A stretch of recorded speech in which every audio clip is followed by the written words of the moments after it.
दोस्तों एक शादी समारोह होता है, वहाँ पर शादी संपन्न हो जाती है और उसी शादी संपन्न होने के कुछ ही दौरान बाद लड़की की विदाई होने वाली हो रहती है।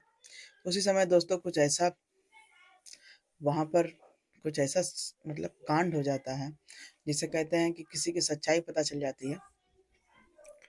तो दोस्तों आप लोग लास्ट तक बने रहिएगा, बहुत ही इंटरेस्टिंग कहानी है, बहुत ही अमेजिंग है, अब तक में सबसे बेस्ट कहानी है। तो दोस्तों सच्ची घटना पे आधारित है, इसको मिस नहीं करिएगा। तो दोस्तों जैसे लड़की की विदाई का कार्यक्रम होता है, उसी समय वहाँ जानते ही हैं बहुत सारे किन्नर लोग आ जाते हैं, गाँव हो चाहे शहर हो कहीं भी होता है, तो वहाँ पे किन्नर लोग आते हैं। तो कुछ एक किन्नर आती है, तो किन्नर की टोली आ जाती है अपना पैसा वैसा लेने के लिए।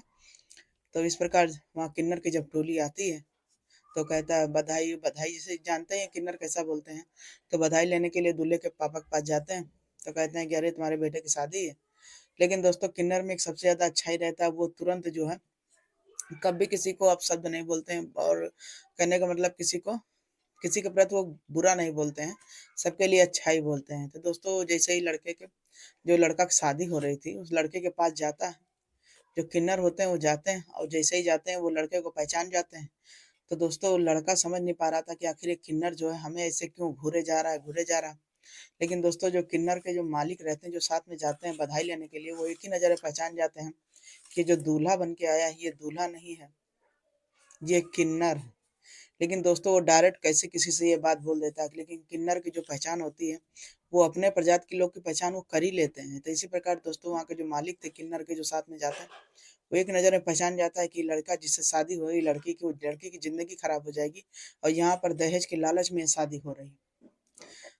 फिर दोस्तों वो करता क्या है, किन्नर वाले बेचारे करते क्या, अब इतनी बड़ी बात जानने के बाद वो कैसे हजम कर जाते हैं। वो सब लड़की के पिता से भी नहीं कह पा रहे थे ये बात, कि वहाँ पे हंगामा होने लगेगा। फिर वो चुपचाप जाके कुछ औरतों की टोली बिटोरते हैं, और वहाँ पर उस औरतों की टोली में से उसकी एक लड़की की भाभी रहती है, बहुत ज़्यादा तेज तर्रार रहती है। तो उससे बातें शेयर होती हैं कि ऐसा है, जो लड़के से शादी हो रही है वो लड़का नॉर्मल नहीं है, वो लड़का न मानो तो किन्नर है, उसको एक बार किसी प्रकार से तुम लोग ओपन करो, उसको यूज करो, उसकी सच्चाई पता करो। तो अब उसकी भाभी बोलती है कि ये हम लोग से कैसे होगा, क्योंकि वो तो दामाद के रूप में बैठा हुआ है, और रही बात इतनी प्राइवेट बातें हम लोग कैसे जान पाएंगे। तो बहुत सारी बातें होती हैं। तो बोलते हैं लोग कि किन्नर से कि ऐसा है, तुम लोग की टोली का है जैसे कि प्रजात का, तो आप पता करिए। तो वो बोलता है कि नहीं, अगर हम पता करेंगे तो तुम लोग को विश्वास नहीं होगा, तो इसलिए तुम ऐसा करो, तुम औरतों की टोली है, कुछ ऐसा उसको खुला करने पे मजबूर कर दो कि वो अपने आप ही जो है पूरा कबूल दे। तो औरतें फिर कुछ ऐसा प्लान बनाती हैं कि जिससे उसकी असलियत पता चलती है। तो दोस्तों ये सब पूरे कहानी में आप लोग बने रहेगा, बहुत ज़्यादा इंटरेस्टिंग है। तो दोस्तों सच्ची घटना पर आधारित ब्लॉग है, तो उत्तर प्रदेश में एक मुरादाबाद जिला पड़ता है। तो दोस्तों वही है कि जो चैनल अभी तक सब्सक्राइब नहीं किया, उस चैनल को सब्सक्राइब करें, लाइक करें, शेयर करें, कमेंट करें। तब दोस्तों वहाँ पर एक तो शादी समारोह होता है, तो वहाँ पर लड़की रहती है जिसका नाम श्रद्धा रहता है, और लड़का रहता है जिसका नाम पुनीत रहता है।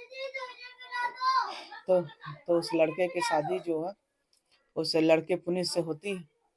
तो लड़का दोस्तों देखने में बेहद स्मार्ट था, बहुत ज्यादा पैसे वाला था। इस प्रकार कोई भी लड़की के माँ बाप जानते ही हैं, अब आदमी शादी करने की तैयार हो जाएगा।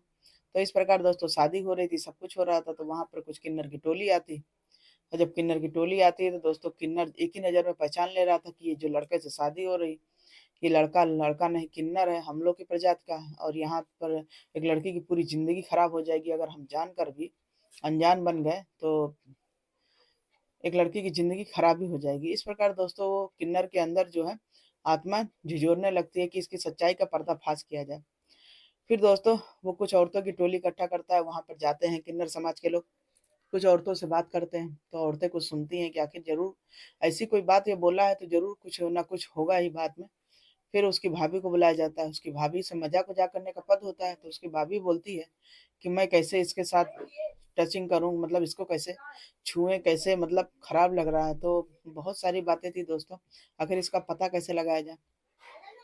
फिर रात में किसी प्रकार उसकी भाभी बोलती है कि चलो अच्छा इसको पहले मैं ही यूज़ करती हूँ, क्योंकि उसका जो पति था, भाभी का उसका जो पति, वो बाहर दुबई में रहता था। तो इस प्रकार दोस्तों उसकी भाभी हिम्मत करती है, फिर उसको बंद कमरे में ले जाती है। उसके बाद बंद कमरे में जब ले जाती है, तो वहाँ बहुत सारी गिफ्ट थी, तो गिफ्ट के साथ उसको उसको टचिंग करती है, मतलब मज़ाक करने का उसकी भाभी का पद होता है, तो उसकी भाभी मज़ाक करती है बहुत सारा। तो उसका जो होने वाला जो नंदोई था, पुनीत, वो बोलता है कि आप ये क्या कर रही हैं? क्योंकि पुनीत तो यहाँ जान नहीं रहा था कि उसकी सच्चाई की भनक किसी को लगी भी है। वो तो सोच रहा था ऐसे सब मज़ाक कर रही हैं, तो वो भी शांत पड़ जाता। तो धीरे-धीरे उसके शरीर में धीरे-धीरे उसकी भाभी टच करती है। तो अब उसको कुछ फ़ील हो रहा था कि आखिर ये ऐसा कुछ करना क्या चाह रही है? लेकिन दोस्तों धीरे-धीरे करते-करते जो है उसकी भाभी आखिर वो पता लगा ही लेती है कि इसके शरीर में प्राइवेट जो लिंग होता है वो तो है ही नहीं। अब इस प्रकार दोस्तों जब उसकी भाभी ये सब जानती है तो बिल्कुल उसके पैरों तले ज़मीन खिसक जाता है कि इतना बड़ा धोखा कैसे किसी के साथ हो रहा था। आखिर वो किन्नर जो उसकी जो मालकिन थी वो गलत नहीं कह रही थी। फिर दोस्तों वो जो है आती है किन्नर के पास। वो कहती है आप लोग जो बोल रही हैं बिल्कुल सही है। लेकिन अब दोस्तों विदाई का टाइम हो रहा था, सब कुछ हो रहा था, पूरा मतलब कहते हैं भौरी वगैरह सब पड़ गई थी, फेरा हो गया था। दुनिया समाज के सामने जानते ही हैं, एक लड़की की बारात वापस जाए तो कोई अच्छी बात तो है नहीं, बुराई कितनी है। लेकिन यहाँ दोस्तों कहने मतलब किसी किन्नर के साथ अगर जान के लड़की को विदा करते हैं तो पूरा ज़िंदगी का बुराई है, उसकी ज़िंदगी खराब हो जाती है। तो इस प्रकार दोस्तों कुछ और लोग फिर लड़की के पिता को बुलाते हैं, सब बातें बताते हैं, तो उसका लड़की के पिता मानने को तैयार ही नहीं था कि ऐसे कैसे हो सकता है। तो किन्नर कहते हैं, "बिल्कुल ये सही बात है, हम पहले ही शक किए, शक के बाद हमने इसको यूज़ करवाया और आपकी बहू जो है उसका धन्यवाद दीजिए बहुत-बहुत, क्योंकि उसने पता लगाने में बहुत ज़्यादा हिम्मत दिखाई।" और इस प्रकार दोस्तों उसका जो पिता था वो भी सोचने लगा कि ऐसे कैसे हो सकता है। अब तो पुनीत बिल्कुल डर गया, क्योंकि उसकी सच्चाई सबके सामने आ गई, क्योंकि दहेज के लिए वो शादी कर रहा था, अच्छा खासा उसके घर वाले उसको दहेज दे रहे थे। अब दहेज वहेज सब तो एक किनारे हो गया, कोई किन्नर के साथ शादी थोड़ा ना कर देगा। अब यहाँ पर दोस्तों किन्नर समाज के लोग वहीं पर खड़े थे, पूरा गाँव तमाशा देखने लगा, बारात वापस जाने लगी। तो ये हुआ बारात वापस नहीं जाएगी। ये हुआ कि पुलिस-वुलिस करिए, ये लोग धोखे में शादी कर रहे थे, प्रॉपर्टी को लेकर, दहेज को लेकर, ऐसा कोई करके किसी लड़की की कोई ज़िंदगी खराब करता है। अब इस प्रकार दोस्तों लड़के के जो पिता थे वो तो बिल्कुल डर के लाल थे कि अब तो हमको जेल की चक्की हवा खानी पड़ेगी। तब उसी समय दोस्तों जो पुनीत था उसका एक छोटा भाई भी था। वो भी देखने में बेहद स्मार्ट था, लेकिन कहते हैं विश्वास अगर एक प्रकार घात हो तो फिर विश्वास नहीं बनता है।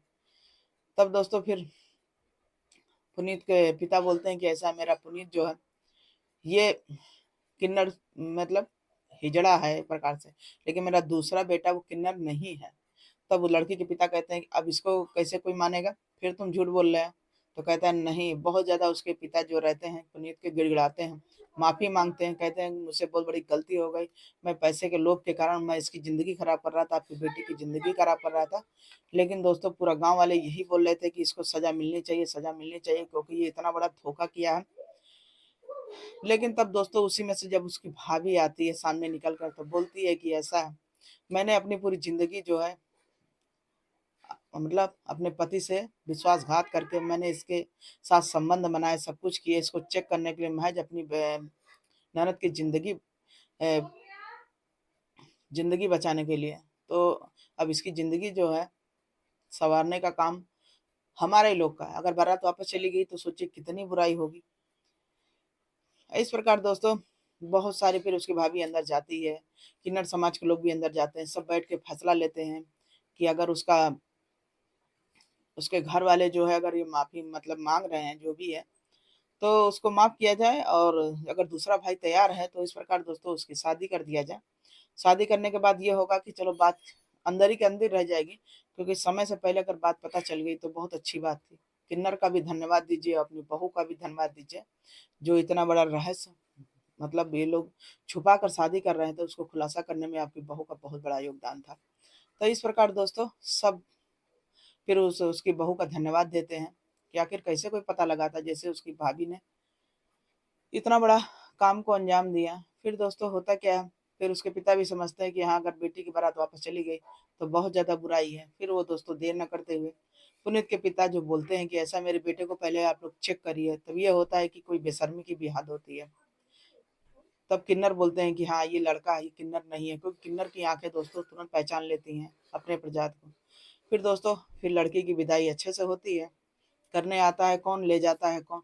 तो इस प्रकार दोस्तों उसके पिता को बहुत ज़्यादा शर्मिंदगी महसूस होती है कि अपने स्वार्थ के लिए किसी बेटी की ज़िंदगी खराब हो रही थी। और उसी के बाद दोस्तों इन लोग की भी ज़िंदगी खराब हो जाती है। अगर दूसरा बेटा से शादी ना होती तो जेल की चक्की तो ये लोग हवा खाते हैं। तो दोस्तों इस प्रकार कैसे कैसे लोग दुनिया में हैं। तो दोस्तों इस ब्लॉग को सुनाने का मकसद किसी को मन को आघात नहीं पहुंचाना था, चोट नहीं पहुंचाना था। बस दोस्तों आपको जागरूक करना था कि ऐसे ऐसे दुनिया में लोग फ्रॉड हैं, उनसे बच के रहें। और शादी जैसे तो सोचिए पूरी ज़िंदगी का खेल होता है, इसको बड़ा जांच परख के आदमी को करना चाहिए। अब यहाँ पर किन्नर ना आती तो सोचिए लड़की की तो ज़िंदगी पूरा खराब ही था, क्योंकि महज दहेज के लालच में लड़के के पिता सब जानते थे, लेकिन फिर भी एक लड़की की ज़िंदगी खराब कर रहे थे। तो इस प्रकार दोस्तों फिर किन्नर समाज के लोग पुनित से बोलते हैं कि ऐसा है तुम वापस मेरे समाज में, मतलब हम लोग की जात में चले आओ, जब मेरे ही जात के भगवान तुम्हें पैदा कर दिए, तुम्हारा भी क्या कसूर है। लेकिन इस तरीके शादी करने से कोई फायदा नहीं है, जब वंश बढ़ाना ही नहीं है तो क्या फायदा है। हम लोग की तो भगवान ने ऐसा कर्म में लेखा ही लिख दिया, तो क्या इस प्रकार दोस्तों पुनीत करता क्या, फिर उन लोगों के साथ चला जाता है। तो दोस्तों इस ब्लॉग को यहीं पर खत्म करते हैं, मिलते हैं फिर अगले ब्लॉग में, जब तक के लिए बाय बाय।